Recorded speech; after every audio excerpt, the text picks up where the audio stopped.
What can today's life teach us from a child who lived almost 2,000 years ago in the catacombs of Rome? The story of Saint Tarcisius, though brief in years, shines like a beacon in the history of the Church, illuminating with his example the virtues of Eucharistic love and unwavering fidelity. This young acolyte chose to give his life rather than allow the profanation of the Most Holy Sacrament. His testimony, handed down through the centuries, continues to inspire generations of the faithful, especially the children and young people who serve at the altar. Chapter 1. The Early Years of Tarcisius. What force can dwell in the heart of a child to make him one of the bravest witnesses of the Christian faith?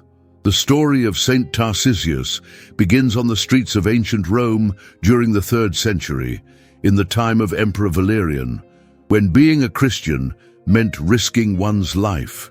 Tarcisius was born into a modest but devout Christian family, residing in one of Rome's outlying neighborhoods. His father, a craftsman who worked with leather, and his mother, dedicated to domestic tasks, nurtured their faith in the secrecy of their home, a necessity for survival in those times. Sometimes, on special nights, this house became a gathering place for the community, where the breaking of bread was shared in utmost discretion. From a very young age, Tarcisius showed a special sensitivity to the sacred. His large, dark eyes reflected not only childish curiosity, but also a comprehension that seemed to transcend his short years.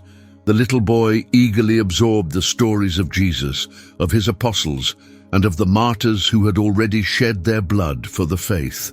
The cobbled streets of Rome were the setting for his childhood games, but also for his early encounter with the reality of persecuted Christians. At the age of 7, he witnessed for the first time an arrest that marked his memory. The impassive faces of the soldiers, the serene gesture of the prisoner, the restrained tears of the powerless witnesses. From that moment on, his watchful eyes learned to recognize the discreet symbols identifying the followers of the Nazarene and to detect potential informers. In the clandestine meetings, Tarcisius observed with reverence the celebration of the sacred mysteries. His eyes shone as he watched the consecration of the bread and wine, a sacrament that filled his heart with an indescribable fascination. This initial experience gradually transformed into a special devotion to the Eucharist. While other boys indulged in the typical entertainments of Roman youth, he preferred prayer and meditation on the words of Christ. This attitude did not go unnoticed by the Bishop of Rome, who observed the intensity with which the young man participated in the liturgy. The prelate, hardened by years of ministry during times of persecution, saw in Tarcisius an extraordinarily mature soul, and sensed that God had special plans for that serene-faced, bright-eyed boy. Chapter 2. The Persecuted Church. Imperial Rome of the 3rd century was a hostile environment for the followers of Christ. The city's 7 hills, crowned by pagan temples, cast a threatening shadow over the humble places where Christians gathered in secret. The Colosseum had already been the scene of many faithful martyrs, thrown to the wild beasts before the fervent eyes of an enraged crowd. During Valerian's reign, the situation became particularly difficult. This emperor, initially tolerant, drastically changed his attitude toward Christians in the 5th year of his government, influenced by his advisor Macrian and the belief that the empire's misfortunes were a consequence of abandoning traditional cults. Imperial edicts forbade Christian meetings and ordered the confiscation of property. The Domus Ecclesiae was sealed or expropriated. Cemeteries were placed under surveillance to prevent the veneration of the martyrs. Clergy were especially persecuted. Many were arrested, tortured, or executed. The catacombs, those underground labyrinths originally intended for the burial of the dead, became a refuge for Christians. In these galleries, carved out of volcanic tuff and barely illuminated by oil lamps, the Holy Mass was celebrated clandestinely. There, among the funerary niches, the believers received instruction, shared the Eucharistic bread, and strengthened one another. Tarcisius grew up listening to the accounts of those who had witnessed the martyrdom of their brothers in faith. St. Lawrence, roasted alive on a grill. St. Cecilia, who sang praises while being martyred. The many anonymous Christians who had chosen death rather than renounce their faith. Far from instilling fear in his heart, these testimonies fueled his admiration for steadfast fidelity, even unto sacrifice. Everyday life for the Christians was marked by caution and discretion. They had developed their own language of signs and symbols to recognize one another without alerting the authorities. Meetings were organized with the utmost care, frequently changing location and time. Despite these precautions, many believers were discovered and taken to the imperial prisons. In this context of tribulation, the community found comfort and strength in the Eucharist, an indispensable spiritual nourishment, especially for those facing martyrdom. Thus, bringing communion to the prisoners became a priority mission, albeit an extremely dangerous one, entrusted only to the bravest and most discreet members. Chapter 3. The Call to Service. At barely 12 years old, Tarcisius felt a burning desire in his heart to serve the Church more actively. Every morning he raised his prayers to God, asking to be shown how he might be useful to the community in these difficult times. He was not content to be a mere bystander. His faith demanded concrete actions. One spring morning, while accompanying his father to the catacombs to help prepare for an Eucharistic celebration, the Holy Father approached the boy and entrusted him with delivering a message to one of the deacons caring for the sick on the far side of the city. Tarcisius received the parchment, concealed it within the folds of his tunic, and set off immediately, maintaining a casual demeanor to avoid arousing suspicion. He carried out his mission with diligence and discretion, returning before the celebration had concluded. This small gesture marked the beginning of his ministry as an acolyte, a service he would assume with increasing responsibility in the following months. The Bishop of Rome watched the young man's spiritual development with keen interest. In him, he saw not only the innocence typical of his age, but also a deep faith and a burning love for Christ and his Church. Gradually, the bishop entrusted him with missions of greater importance, delivering messages to different communities, transporting alms to the needy, accompanying catechumens to places of instruction. Each new responsibility was an opportunity for Tarcisius to serve, which he accepted with humility and enthusiasm. During community meetings, he listened intently to teachings about the Eucharist. Priests explained the mystery of Christ's real presence in the forms of bread and wine. These catechetical sessions found in the young acolyte fertile ground. He did not merely memorize concepts, he meditated on what he heard and beheld with renewed wonder the Eucharistic mystery at every celebration. Each day, Tarcisius dedicated time to personal prayer, whether in a quiet corner of the catacombs or in the intimacy of his home, before a small cross carved by his father. In time, he developed an Eucharistic spirituality that even the most experienced Christians found astonishing. His face would transform during the consecration. An inner light seemed to illuminate his features, and everyone could perceive the intensity of his faith. This exceptional devotion would become the seed of the mission that would ultimately lead him to martyrdom. The young Tarcisius's Eucharistic devotion is truly inspiring. Despite his tender age, he understood the infinite value of the sacrament better than many adults.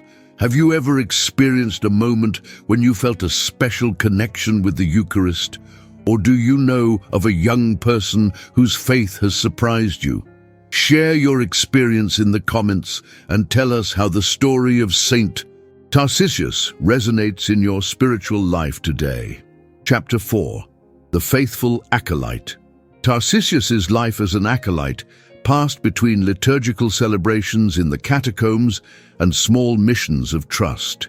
His routine began at dawn, when he would set out for one of the discreet entrances to the underground galleries to prepare everything needed for the day's ceremonies.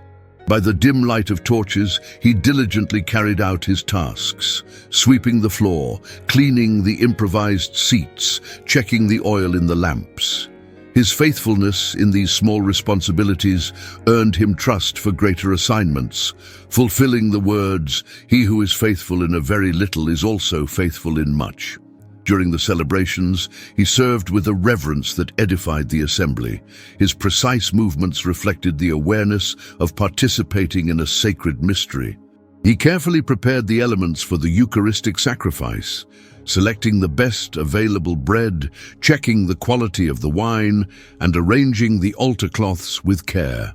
During the liturgy, he responded clearly to the prayers, chanted the psalms, and assisted in the distribution of Holy Communion. Sundays were especially significant. Despite the danger, the faithful gathered to celebrate the Paschal mystery. Tarcisius arrived among the first, greeted the brothers in faith, helped the elderly down the narrow stairs, and guided newcomers through the labyrinth of galleries. Often, when a Christian could not attend due to illness, the young acolyte volunteered to bring the Eucharist to them. These missions carried considerable risk and required special authorization. Tarcisius scrupulously followed the precautions. He carried the sacrament concealed under his garments, chose less traveled routes, and adopted the appearance of an ordinary boy. Once at the patient's home, he conducted a brief communion ceremony with reverence. In the community, everyone admired his piety and prudence. Despite his young age, he demonstrated a profound understanding of the mysteries and a special sensitivity toward the vulnerable. He visited the sick, comforted those who had lost family members during the persecutions, and shared what little he had with those in need, living out Christian charity in its truest expression.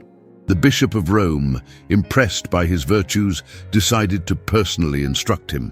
In discreet meetings, the prelate shared his wisdom, explained complex passages of Scripture, and transmitted elements of the apostolic tradition. These teachings fortified his soul, preparing him for the ultimate test that awaited him. On the eve of his martyrdom, though he did not yet know it, Tarcisius completed his usual tasks and returned home with a heart full of peace. That night before sleep, he knelt beside his bed and murmured the words of the psalm, "The Lord is my shepherd, I shall not want.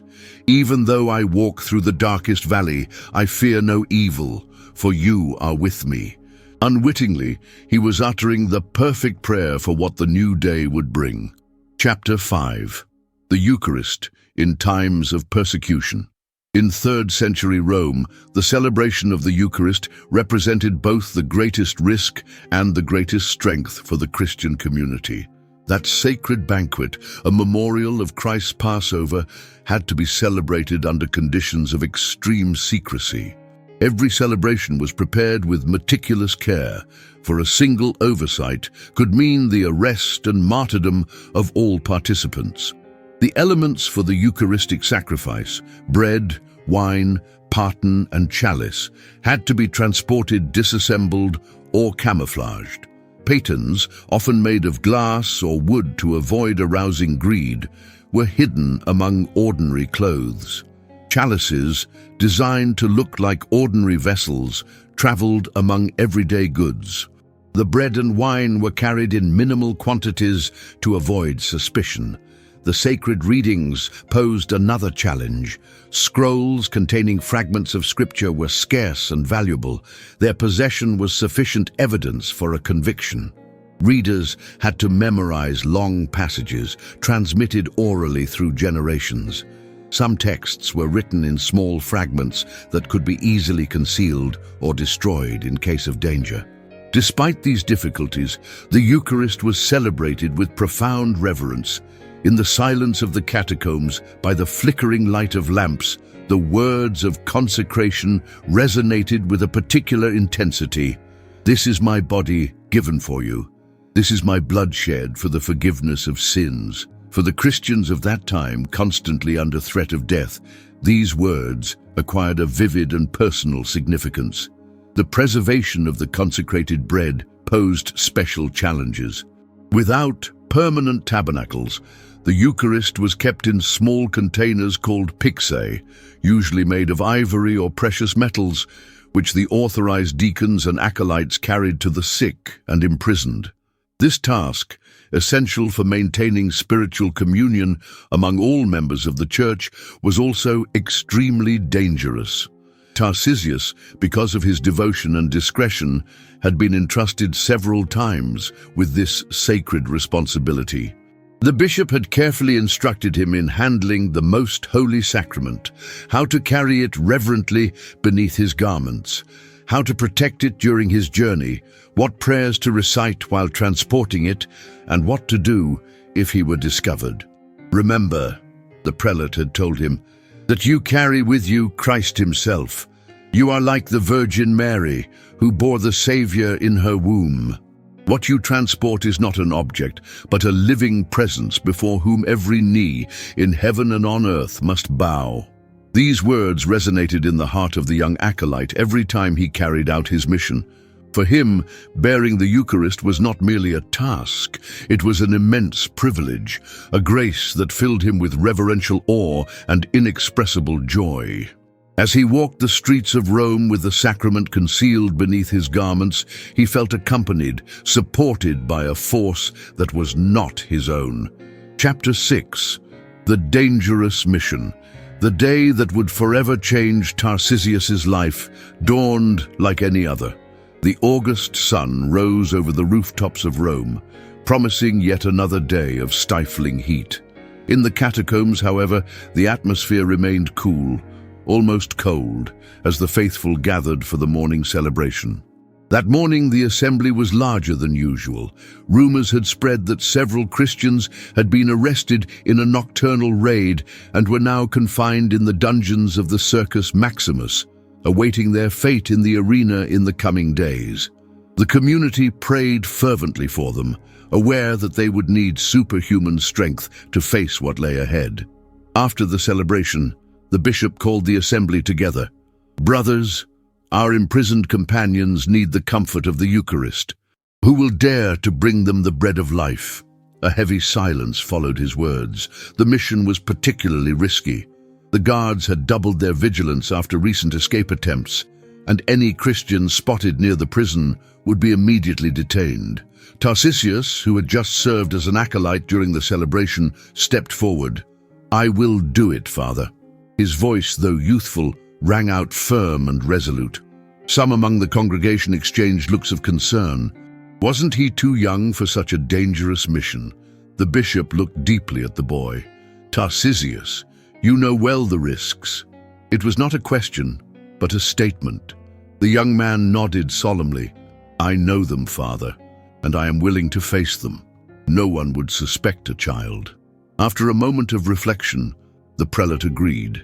He took a small silver pyxis, placed a few consecrated hosts inside, and carefully wrapped it in a linen cloth. Then with a prayer, he handed it over to Tarcisius, who received it with trembling hands, not from fear, but from reverence. "May the Lord be with you and protect you," said the bishop, making the sign of the cross on the boy's forehead. "Remember that you carry the Church's most precious treasure." Tarcisius tucked the sacred vessel into the folds of his tunic, close to his heart, and set off. One of the deacons, who knew the entrances to the dungeons well, gave him precise instructions: which route to take, which guard to approach, what password to use. Another Christian, who had a relative among the guards, handed him a small sum of money to bribe the sentinel if necessary. Tarcisius left the catacombs through a secondary entrance and emerged into an olive grove on the outskirts of the city. From there, he walked toward Rome at a steady pace, blending in with the peasants who went to the market with their goods. As he advanced, he kept one hand close to his chest, where the sacrament was hidden, and his lips moved in silent prayer. Upon reaching the city gates, he had to stop at the guards' checkpoint. "What are you carrying there, boy?" one of them asked, indicating the small bundle that could be felt under his tunic. "A message from my father for my uncle who works at the circus," Tarcisius replied naturally. The answer seemed to satisfy the guard, who motioned for him to continue. The streets of Rome were bustling at that hour. Merchants, slaves, patricians on their litters, soldiers on patrol. Tarcisius moved among them like a shadow, avoiding undue attention without appearing suspiciously furtive. He followed the route he had been given, skirting the Forum, passing by the Colosseum, and gradually approaching the dungeons of the Circus Maximus. He was already in sight of his destination when the encounter that would change his fate forever occurred. Chapter 7. The Ultimate Sacrifice. A group of boys, former playmates of Tarcisius, recognized him as he made his way toward the Circus Maximus. They were in the middle of a ball game and called out for him to join them. "Tarcisius, where are you rushing off to? Come play with us," shouted Quintus, the eldest of the group. Tarcisius paused, uncomfortable. He did not want to arouse suspicion, but he also could not stop to play while carrying the most holy sacrament. "Sorry, I can't now. I have an urgent errand to run," he replied, trying to continue on his way. But the boys, bored and seeking distraction, insisted. They surrounded him, blocking his path. "What errand is so important?" asked another boy, Lucius, in a mocking tone. "And what are you hiding there?" His hand pointed to Tarcisius's chest, where the acolyte was protecting the pyxis containing the Eucharist. Tarcisius instinctively recoiled. "It's nothing that concerns you. Please let me pass." Something in his defensive attitude sparked the curiosity and malice of the group. One of them, who had heard rumors about Christian superstitions, narrowed his eyes as if suddenly understanding. "Wait, aren't you one of those Christians? My father says you gather in secret to perform strange rites. Is that what you're carrying? Some kind of amulet from your kind?" The accusation fell like a stone into a pond, sending ripples of tension. The boys' faces changed. The fun turned into hostility. They were not particularly religious, but they had absorbed the Roman society's prejudices against Christians. "Show us what you have," demanded Quintus, advancing threateningly. Tarcisius clutched the pyxis against his chest. "I can't. Please, let me pass." "It's a Christian, and he's carrying one of his magical objects," one of the boys shouted. The word "Christian," spoken aloud, attracted the attention of passers-by. Some stopped, curious. Among them was a priest of Mithras, whose eyes narrowed at the sound of the accusation. What had begun as a casual encounter quickly turned into a dangerous situation. More people joined the gathering, drawn by the commotion. Someone suggested taking the boy before the authorities. Another proposed searching him right there to discover what he was hiding. Tarcisius realized there was no escape. His mind, surprisingly clear in the face of danger, weighed his options. He could try to flee, but surely they would catch him. He could hand over the pyxis, but that would mean exposing the most holy sacrament to profanation. He could deny being a Christian, but that would equate to renouncing Christ. At that critical moment, he recalled the bishop's words, "You carry with you Christ himself." A supernatural peace filled his heart. He knew what he had to do. "I am a Christian," he said clearly, "and I carry something sacred with me that I cannot give you." His words unleashed the crowd's fury. The first to strike him was Quintus, with a punch that made him stagger. Then came more blows, kicks and stones thrown by anonymous hands. Tarcisius fell to the ground, yet he kept his arms crossed over his chest, protecting the precious vessel with his body. As the blows rained down upon him, he uttered not a single cry. His lips moved in silent prayer. The blood began to seep from his wounds, staining his white tunic red. His body convulsed with each new hit, but his arms remained steadfastly crossed over his chest, a living shield for the Eucharist. Some onlookers, moved by the boy's fortitude, tried to intervene, but were pushed aside by the enraged mob. The collective violence, an irrational beast that sometimes overtakes crowds, had been unleashed, and no one could control it. In the midst of the tumult, a Roman soldier who was secretly a Christian managed to make his way through. Seeing Tarcisius on the ground, covered in blood yet still conscious, he bent over him under the pretext of arresting him. "I'm here, brother," he whispered into the boy's ear. "I am a Christian too." With his last strength, Tarcisius slightly relaxed his arms. The soldier understood the gesture and discreetly took the pyxis that the young man had guarded with his life. Then, loudly enough for all to hear, he announced, "This boy is dying. Leave him now. I will take care of him." The crowd, satisfied with having punished the young Christian, began to disperse. The soldier remained by Tarcisius's side, who, gazing fixedly at the sky, breathed his last. Despite the pain and wounds, his face reflected an astonishing peace. Thus Tarcisius died, a martyr for the Eucharist, faithful to the end in the mission entrusted to him, a sublime example of love for Christ, truly present in the sacrament of the altar. Chapter 8. The Legacy of Tarcisius. News of Tarcisius's martyrdom quickly spread throughout the Christian community in Rome. The soldier who had retrieved the pyxis carried it intact back to the catacombs, along with a detailed account of what had happened.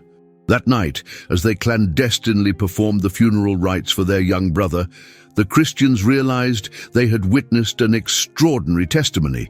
The boy's body, recovered by some of the faithful, was reverently taken to the catacombs of Saint Calixtus.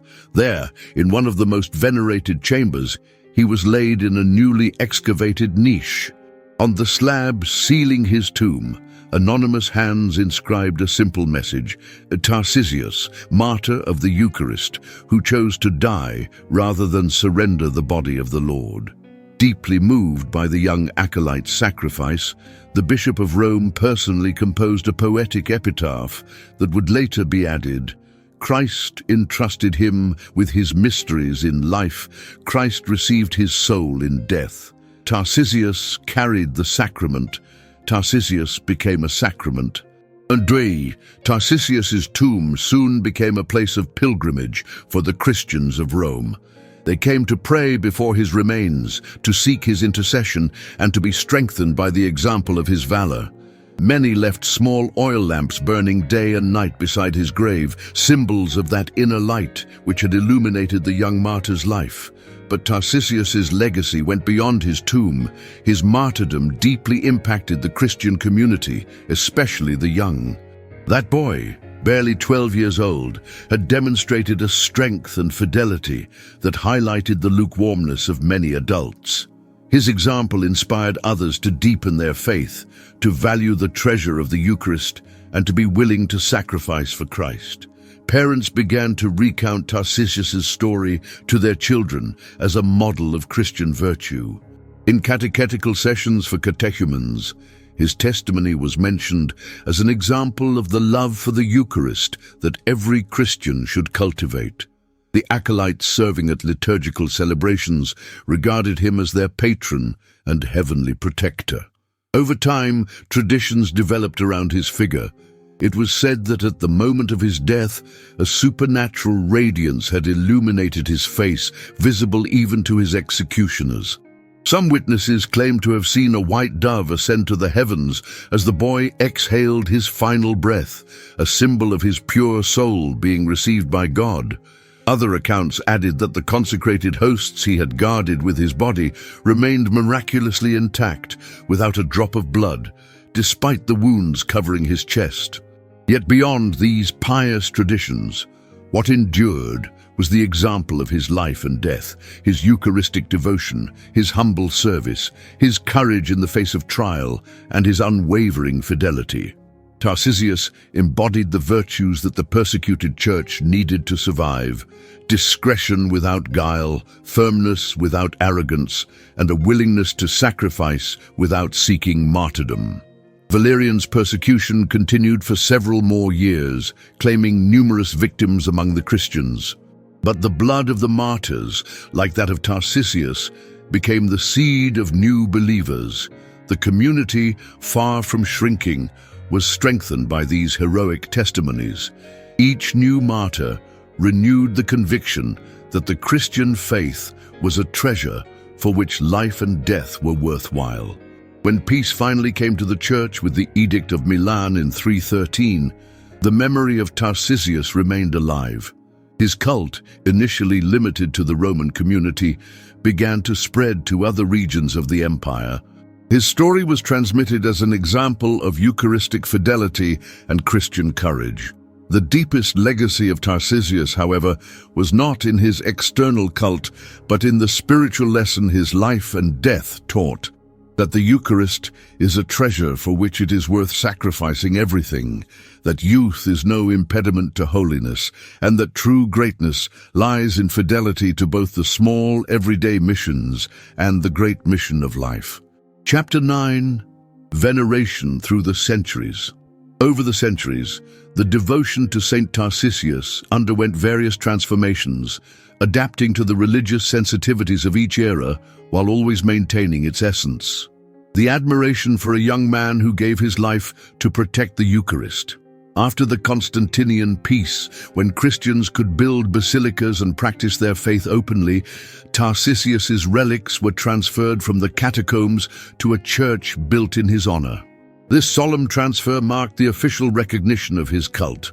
Artists of the Byzantine era began to depict him in mosaics and frescoes, usually as a beardless youth, dressed in a white tunic and holding against his chest a golden reliquary symbolizing the Eucharist. During the Middle Ages, the devotion to Saint Tarcisius spread throughout Western Europe, especially in monasteries and abbeys where Eucharistic life was central. Illuminated manuscripts depicted scenes of his martyrdom, and Christian poets composed hymns in his honor.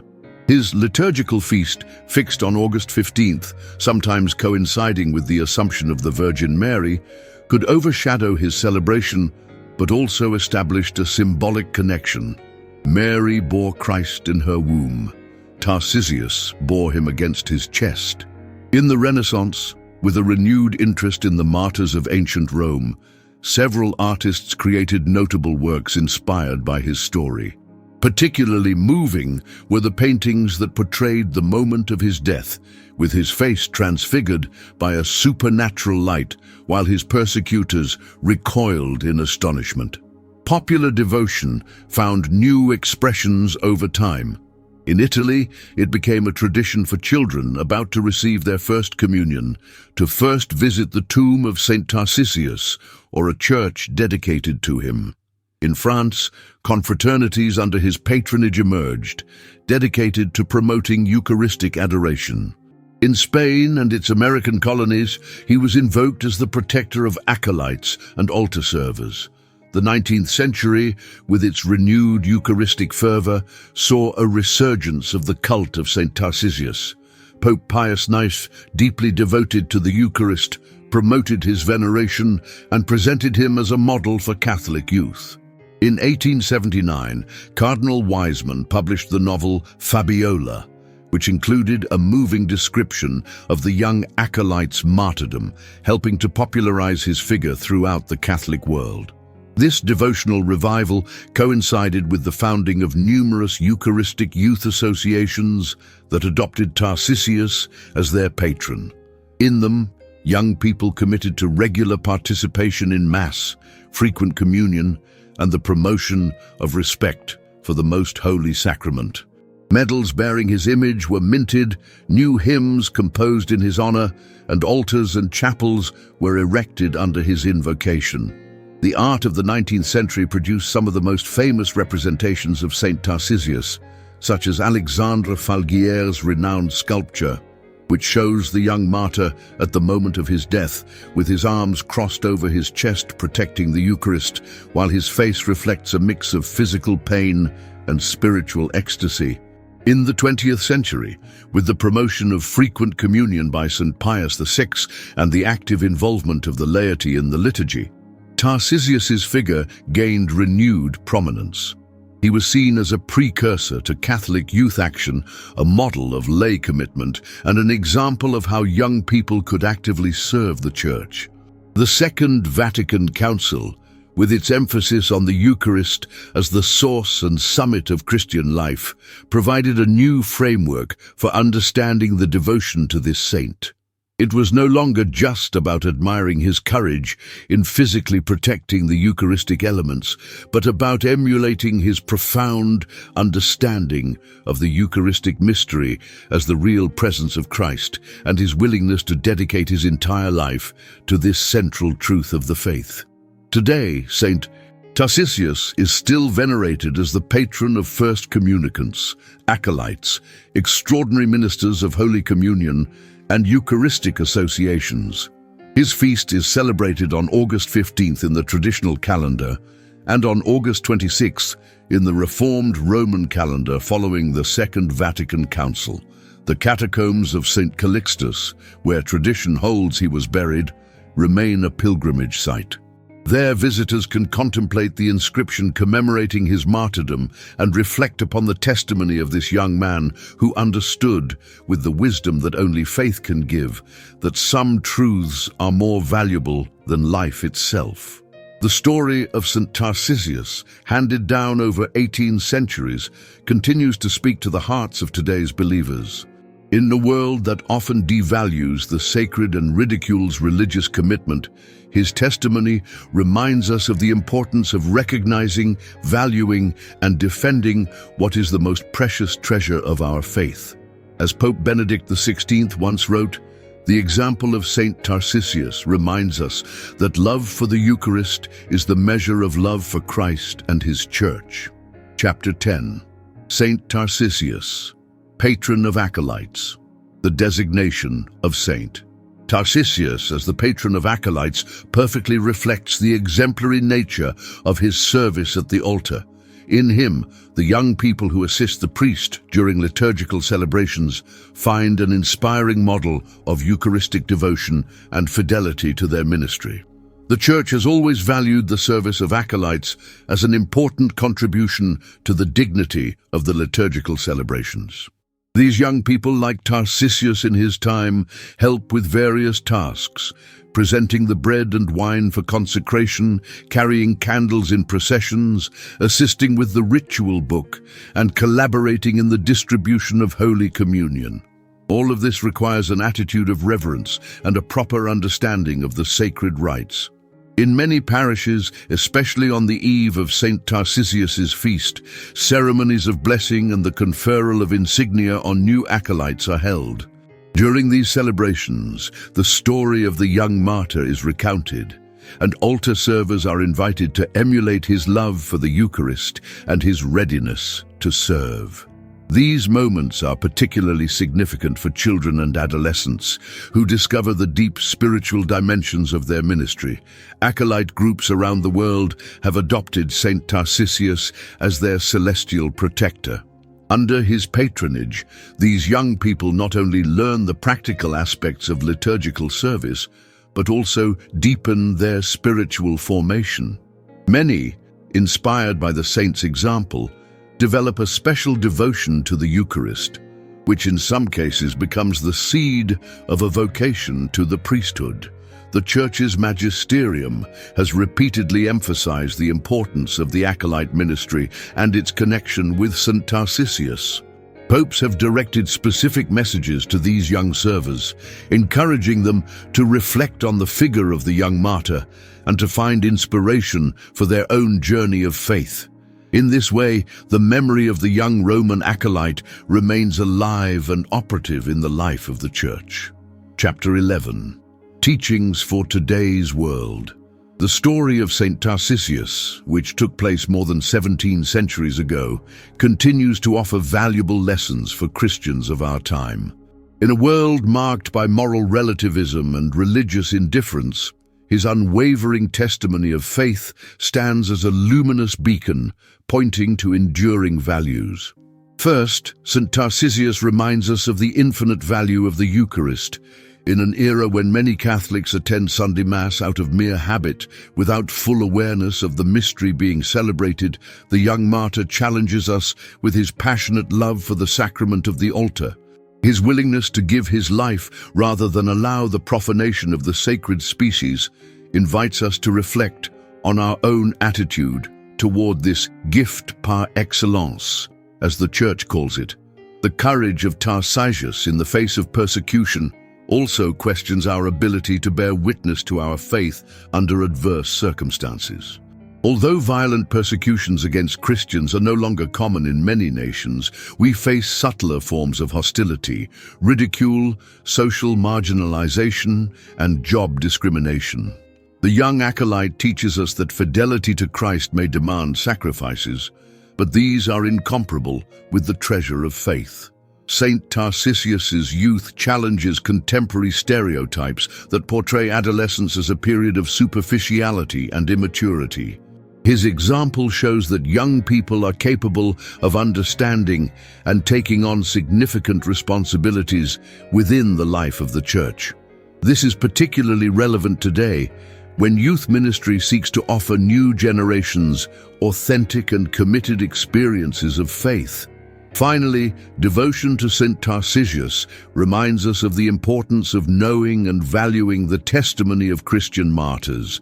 They are, as St. Augustine put it, the seeds of new Christians.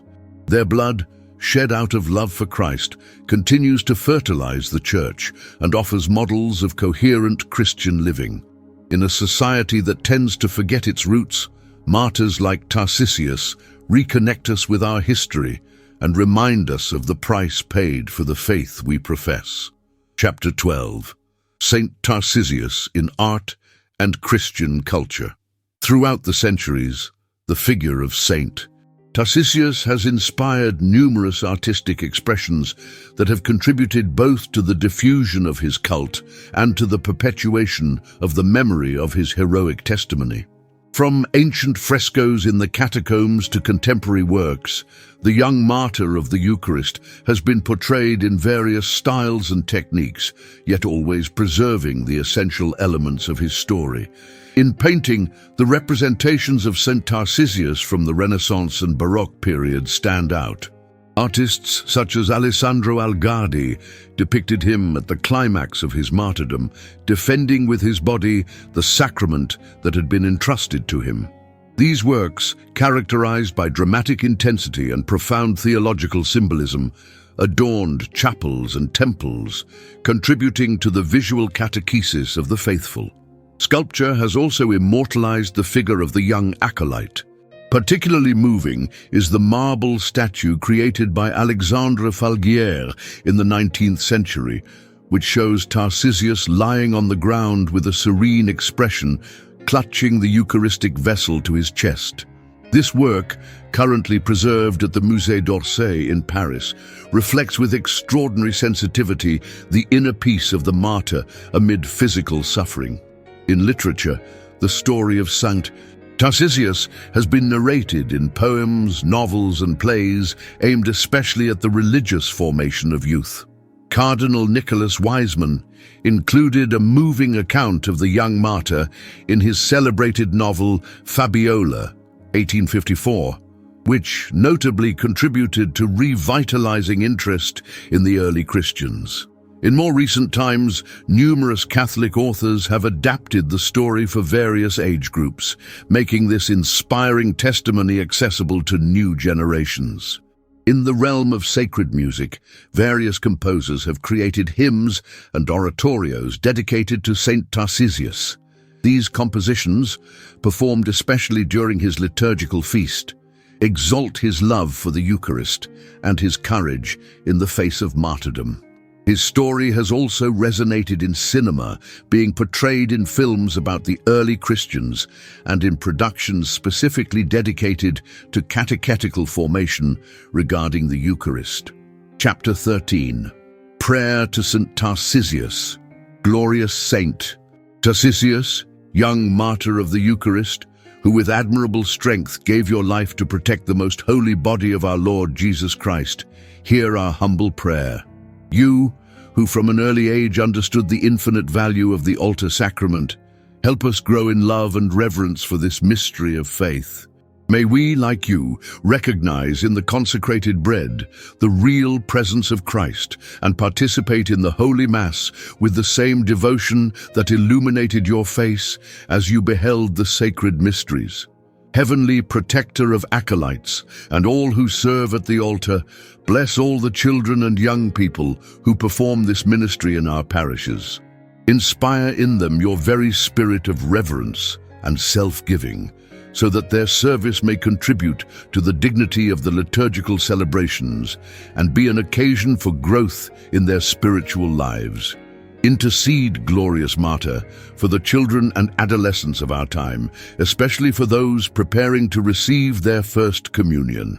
May they, following your example, discover in the Eucharist the nourishment that strengthens the soul and the inexhaustible source of true love.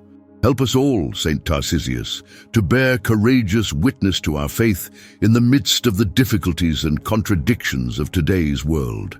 May we not fear ridicule or rejection, remembering your steadfastness against those who sought to snatch away the treasure you carried. And when the hour comes for us to meet the Lord, assist us with your intercession, so that purified by the sacraments and strengthened by the viaticum of Christ's body, we may unite our offering with yours, partaking eternally of the heavenly banquet. Amen.